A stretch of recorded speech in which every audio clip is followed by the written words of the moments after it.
72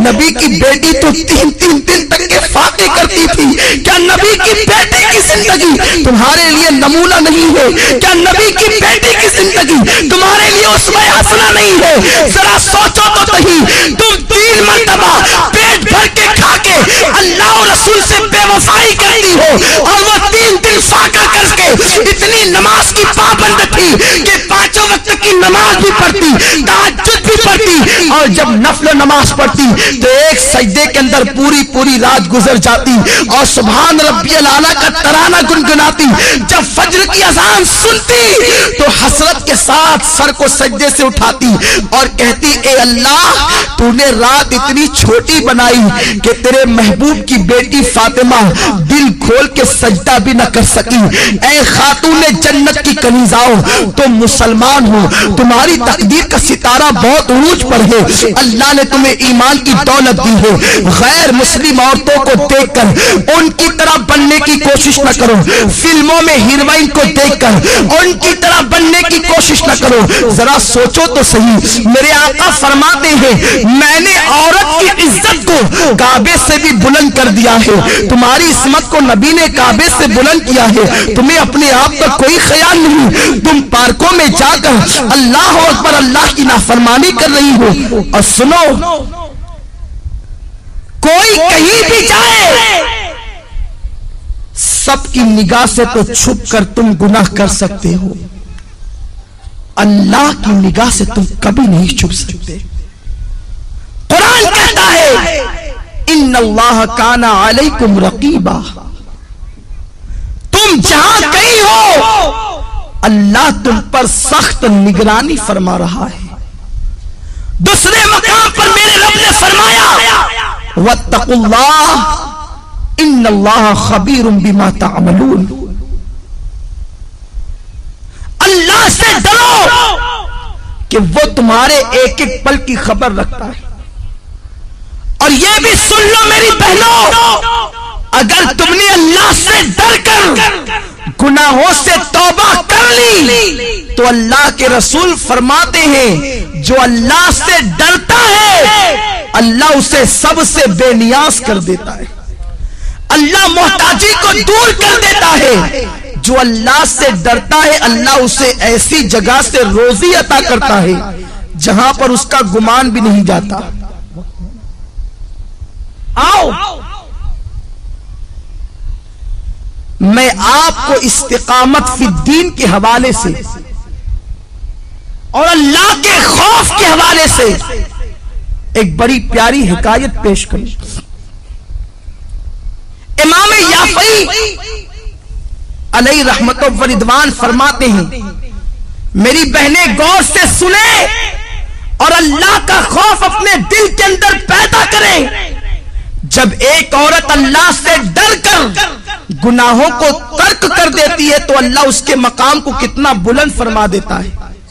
امام یافعی رحمت اللہ تعالی علیہ فرماتے ہیں 2 دوست تھے، دونوں میں بہت زیادہ پیار و محبت تھی، ایک دوسرے سے بڑی محبت کرتے تھے، مگر ایک نوجوان کی کیفیت یہ تھی کہ وہ جلتے ہوئے انگاروں میں ہاتھ ڈال دیتا، اس کے ہاتھ پر آگ اثر نہیں کرتی تھی، وہ جلتے ہوئے کڑاہوں میں ہاتھ ڈال دیتا، تیل کی کڑک اس کے ہاتھ پر اثر نہیں کرتی تھی، وہ بڑے بڑے انگارے ہاتھ سے پکڑ لیتا، آگ اس کے ہاتھ کو نہیں جلاتی تھی۔ لوگ حیران رہتے تھے آخر اس کے اندر خصوصیت کیا ہے، اس کی خاصیت کیا ہے کہ آگ اس کے ہاتھ پر اثر نہیں کرتی۔ ایک مرتبہ اس کا جو بہت زیادہ قریبی دوست تھا اس نے پوچھا یار ذرا یہ تو بتا آخر آگ تیرے ہاتھوں کو کیوں نہیں جلاتی ہے، تو آگ کو ہاتھ میں لے لیتا ہے آگ تیرے ہاتھ پہ اثر کیوں نہیں کرتی ہے، یہ تو بہت تعجب کی بات ہے۔ اس نوجوان نے کہا یہ بہت بڑا راز ہے دوست میں نہیں بتا سکتا۔ آخرکار اس نے بہت زیادہ پریشر کیا اور پھر اس دوست نے کہا سن لے اگر تم میرے اس راز کی بات کو سننا چاہتا ہے تو سن،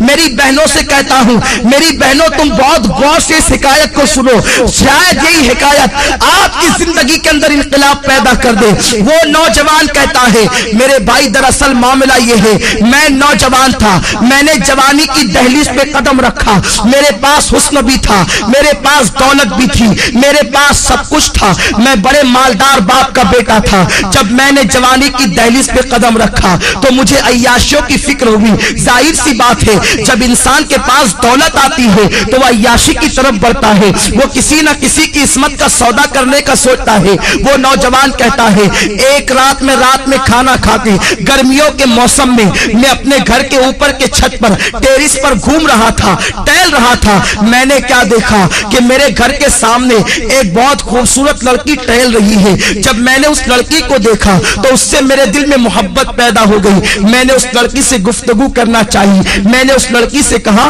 تجھے جتنی دولت چاہیے لے لے، مگر تو میرے ساتھ میں جیسا کہوں ویسا ہی کرنا۔ مگر وہ لڑکی کوئی معمولی لڑکی نہیں تھی، وہ آج کل کی آوارہ لڑکیوں کی طرح، آج کل کی اسکول اور کالج کی اپنی مرضی سے جینے والی لڑکیوں کی طرح لڑکی نہیں تھی۔ اس لڑکی کے ماں باپ نے اس کی پرورش ٹی وی اور وی سی آر کے سائے میں نہیں کی تھی، بلکہ وہ لڑکی ایک نیک اور پرہیزگار ماں باپ کی بیٹی تھی۔ اس کے ماں باپ نے اس کی پرورش جو ہے وہ ناولوں کے سائے میں، ہیروئن اور ہیرو کی زندگی کے سائے میں نہیں بلکہ سیدہ فاطمہ کے کردار کے سائے میں کی تھی، قرآن مقدس کی تعلیم کے سائے میں کی تھی۔ جب اس لڑکی کے سامنے اس نوجوان لڑکے نے دولت کو پیش کر کے اس کی عصمت کا سودا کرنا چاہا تو لڑکی نے بڑا پیارا جواب دیا، اے نوجوان لذت کے لیے گناہ مت کر، لذت چلی جائے گی گناہ باقی رہ جائے گا۔ لذت کے لیے گناہ مت کرو، یہ لذت چلی جانے والی چیز ہے، اور گناہ ایک مرتبہ گناہ کے دفتر میں لکھ دیا گیا وہ ہمیشہ باقی رہے گا۔ ارے ایک گناہ کا عذاب انسان برداشت نہیں کر سکتا، انسان ہزاروں گناہ کرتا۔ قرآن کہتا ہے اِنَّ بَطْشَ رَبِّكَ لَشَدِيدٌ، تیرے رب کی پکڑ بڑی سخت ہے۔ اے میری بہنوں کم از کم اپنے آپ سے تو تم محبت کر لو، اللہ کا عذاب بڑا خطرناک ہے۔ ساری دنیا مل کر اس کے ایک چھوٹے سے عذاب کو برداشت نہیں کر سکتی، تم اتنے گناہ کر کے اتنے بے باکی کے ساتھ زندگی گزارتے ہو، تمہیں اللہ کا ڈر نہیں ہے، تمہیں مرنا نہیں ہے، کہ تمہیں قبر میں نہیں جانا ہے؟ وہ نوجوان کو اس لڑکی نے کہا لذت کے لیے گناہ مت کر، لذت چلی جائے گی گناہ باقی رہ جائے گا۔ وہ نوجوان کہتا ہے میں اس لڑکی کے پیچھے لگا رہا، وہ لڑکی مجھے اللہ سے ڈراتی رہی۔ آخر کیا ہوا؟ ہمارے شہر میں قحط سالی کا زمانہ آیا، سوکھا پڑ گیا، قحط پڑ گیا، ہر غریب امیر کے دروازے پر بھکاری کی طرح کھڑے ہو گئے۔ میں مالدار باپ کا بیٹا تھا، میرے باپ نے مجھے بہت سارا اناج دیا، کہا بیٹا تقسیم کرو۔ میں اناج تقسیم کر رہا تھا کہ میرے دروازے پہ وہ لڑکی بھی چلی آئی۔ میں نے اس لڑکی کو قطار میں دیکھا، میں خوش ہو گیا کہ آج اپنی دل کی خواہش پوری کروں گا۔ میں نے جلدی اپنے نوکروں سے کہا کہ اس سب کو دے کر کے بھگا دو، اور اس لڑکی کو میں نے اپنے کمرے میں بلایا۔ لڑکی سے پوچھا کیا بات ہے، کیوں آئی ہو، آنے کی وجہ کیا ہے؟ لڑکی نے کہا اے نوجوان تو جانتا ہے کہ میری شادی ہو چکی اور میرے 3 بچے ہیں، میں ماں ہوں، میرے بچے بھوک کی وجہ سے تڑپ رہے ہیں، خدا کے لیے کچھ اناج دے دے تاکہ میرے بچوں کی زندگی بچ جائے۔ اس نوجوان نے کہا اے لڑکی میں تیرے قدموں میں دولت کا اور اناج کا انبار لگا دوں گا، تو ایک مرتبہ میرے دل کی تمنا کو پورا کر۔